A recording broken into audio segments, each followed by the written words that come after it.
자, 여러분은 블랙홀 가운데로 떨어져서 슬픈 종말을 준비하고 있어요. 잠깐만요. 그럴 필요 없어요. 블랙홀에 떨어진다고 해서 꼭 여러분과 우주선이 파괴되는 것은 아닙니다. 살아남으려면 더 큰 블랙홀을 선택하면 됩니다. 만약 작은 블랙홀에 떨어진다면 사상의 지평선은 너무 좁습니다. 그리고 중력은 센티미터 단위로 점점 강해져요. 그래서 팔을 앞으로 뻗으면 팔꿈치보다 손가락에 가해지는 중력이 훨씬 강하죠. 그러면 손이 길어지고 불편할 거예요. 솔직히 말하면 단순히 불편한 정도가 아니겠죠. 그런데 은하 중심에 있는 블랙홀 같은 초거대 질량 블랙홀에 떨어진다면 또 상황이 다릅니다.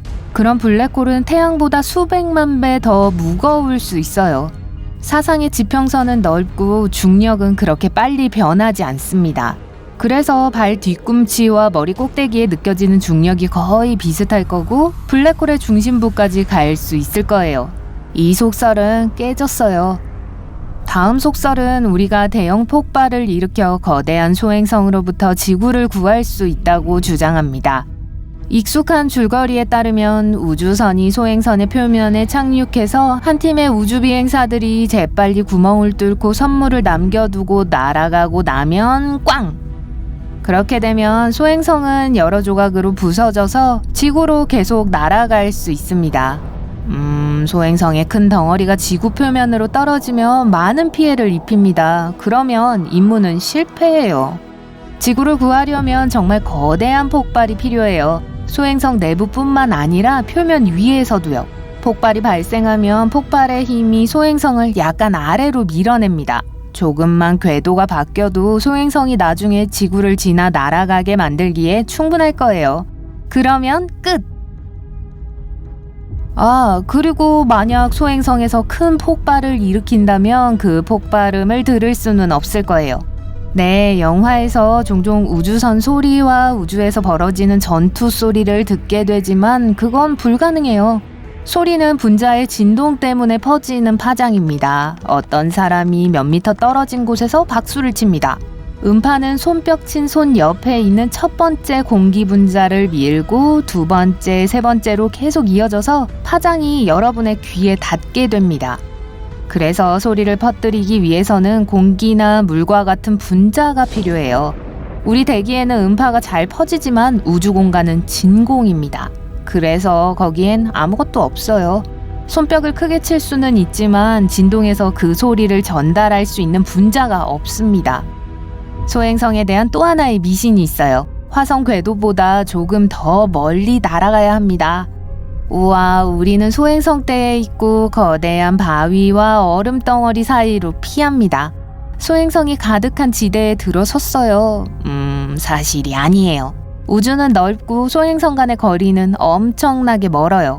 소행성대에 있는 모든 바위와 잔해들은 달 무게의 4%에 불과합니다. 그래서 소행성이 그렇게 많지 않아요. 우주 공간의 크기를 이해하려면 두 은하의 충돌을 보세요. 각 은하에는 저마다 수십억 개의 별이 있습니다. 우리가 그걸 섞는다고 해도 심지어 여기에서도 충돌은 일어나지 않을 거예요. 또 다른 미신은 우리 궤도가 무중력 상태라는 겁니다. 여러분이 16km 상공의 거대한 상자 안에 있다고 상상해 보세요. 이제 상자가 떨어지기 시작합니다. 여러분은 상자와 같은 속도로 동시에 떨어집니다. 이제 마치 무중력 상태처럼 느껴질 거예요. 궤도에서도 같은 일이 일어납니다. 국제우주정거장은 지구로부터 400km 상공에 있습니다. 그리고 계속해서 떨어지고 있어요. 지구 표면을 향해서가 아니라 지구 둘레로요. 이 지점에서의 속도는 초당 약 7.6km입니다. 미 대륙을 서해안에서 동해안까지 8분 만에 횡단할 수 있는 속도예요. 그래서 우주비행사도 같은 경험을 하게 됩니다. 그 속도로 ISS와 함께 추락하고 있어요. 이제 달을 살펴보겠습니다. 항상 같은 쪽으로만 우리를 향하고 있어요. 이것이 달의 어두운 면이 있고 그곳에는 태양광선이 도달하지 못한다는 의미일까요? 그건 미신이에요. 달이 지구에 대해 동주기 자전을 하기 때문이에요. 달에도 낮과 밤이 있습니다. 달의 자전은 지구의 자전과 완벽하게 일치합니다. 그래서 달을 볼 때마다 한쪽 면만 보게 되는 거예요. 달에도 태양이 비치는 날이 있기 때문에 달의 어두운 면이 아니라 그저 반대편일 뿐입니다. 그곳에 사진도 있어요. 그리고 태양계 전체에서 가장 큰 분화구 중 하나인 남극 에이트겐 분지가 있습니다. 텍사스주 2개의 크기만큼 큽니다. 사실이 아닌 것으로 밝혀진 한 가지 속설은 사람들이 실제로 달에 간 적이 없다는 것입니다. 이것은 달에 갔었던 최초의 우주 비행사들이 입었던 실제 우주복입니다. 신발 밑창을 보세요. 어떤 사람들은 이 신발이 달에 그런 발자국을 남겼을 리가 없다고 주장합니다. 하지만 가능해요. 달 우주 비행사들은 우주복 위에 부츠를 더 신었고 그 부츠의 밑창은 달에 있는 발자국과 완벽하게 일치했습니다. 우주 비행사들은 달에서 떠날 때 모든 물건을 다 가져오지 않았어요. 많은 물건을 남겼어요. 심지어 무게를 줄이기 위해 달 모듈에 있는 좌석의 팔걸이도 버리고 왔습니다. 현재 달에 있는 인간이 버린 쓰레기의 총 중량은 월면 작업차, 우주선 잔해, 로켓단, 달 탐사선을 포함하여 약 187톤입니다. 보잉 737 3대의 무게예요. 다음 속설은 여름에 관한 것입니다. 지구가 1년마다 태양에 가장 가까운 거리로 접근하기 때문에 더운 계절이 옵니다. 태양은 지구를 더 뜨겁게 하고 우리는 해변으로 향하죠. 하지만 사실이 아니에요. 지구의 축을 그려보세요. 한쪽으로 약간 기울어져 있어요. 그리고 지구의 축이 태양으로부터 멀어질 때 겨울이 옵니다. 하지만 시간이 지나면서 축은 뜨거운 별 쪽으로 기울어집니다. 그러면 태양광선이 지구를 가열하는 각도로 비추기 때문에 더워집니다. 하지만 지구와 태양과의 거리가 변하는 것은 사실이에요. 지구 궤도가 완벽한 원이 아니고 약간 납작한 타원이기 때문이죠. 보통 지구에서 태양까지의 거리를 약 1억 5천만 킬로미터라고 생각합니다. 하지만 이 거리는 우리가 지나가는 궤도의 지점에 따라 500만 킬로미터 이상 길거나 짧을 수 있어요. 태양에 관한 또 하나의 속설은 태양이 노란색이라는 거예요. 이번에는 우주로 가보죠. 창밖을 내다보면 흰색이에요. 태양은 지구 대기의 필터를 통해서만 노란색으로 보입니다. 대기의 구성과 두께는 태양의 빛을 왜곡시켜요. 하지만 별들의 색깔은 다양해요. 기온이 낮은 별들은 밝은 오렌지색과 빨간색입니다.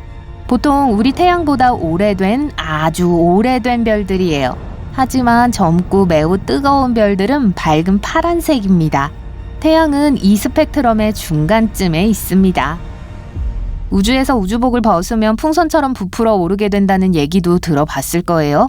우리 몸은 공기의 압력 하에서 기능하도록 설계되어 있어요.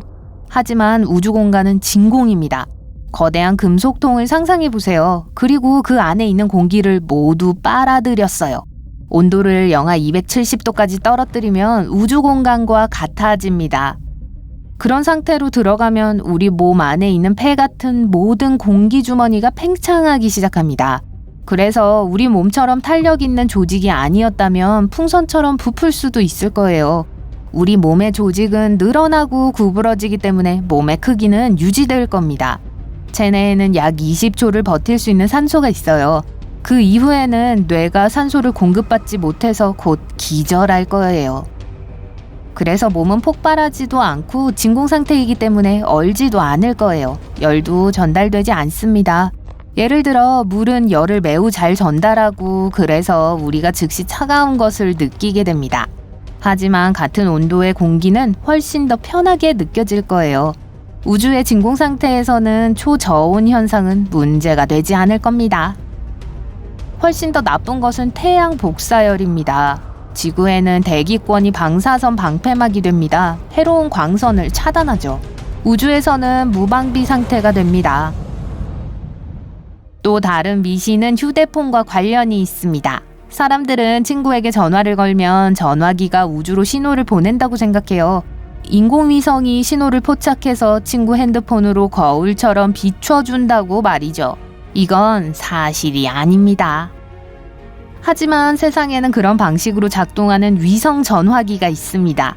그러니까 우리가 휴대폰으로 전화를 걸 때 신호는 하나의 기지국을 통해 다른 기지국으로 전송되어서 상대방의 전화기까지 도착하는 방식입니다.